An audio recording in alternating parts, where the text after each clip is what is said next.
Naučil som sa, že kľúčové udalosti dejín sú vždy dielom niekoľkých jednotlivcov, menšiny odvážnych, menšiny statočných, menšiny ľudí, ktorí si nosia morálnu navigáciu v sebe. November 89 je až sekundárne vzopätie más. Primárne to je revolta niekoľkých ľudí.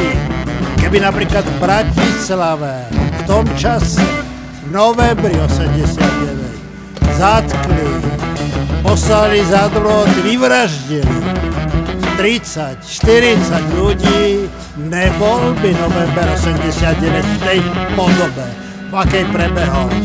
Bola to explózia, ale mala svojich lídrov.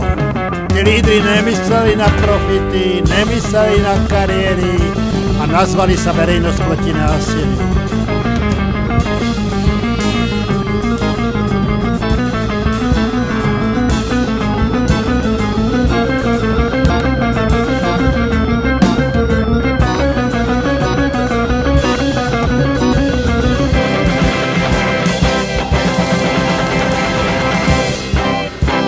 Bola to nádherná chvíľa, bol to zázrak.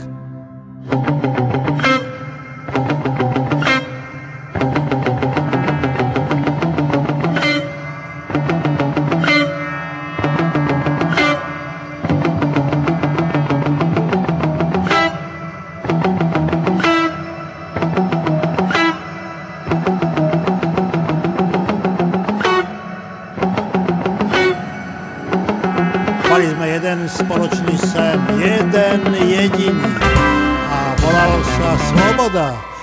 Ale vedeli sme my, čo je to sloboda? Vedeli sme my, že sloboda bez zodpovednosti neexistuje? Vedeli sme my, že tmavá stránka našich duší v nás prebudí archetypálne pudy? Spoločná eufória trvala krátko. A zo dňa na deň sa objavili na uliciach ľudia, ktorí mali v tvárach zvláštny dých, penu u huby, v očiach zlobu a skandovali: Židia do Palestíny, Češi peši do Prahy, Maďari za Dunaj, samostatné Slovensko, samostatné Slovensko. A pre koho? Pre Boha, pre neslobodných ľudí, pre ľudí, ktorí nechápu, že oddelovať sa od iného človeka je cesta nikam.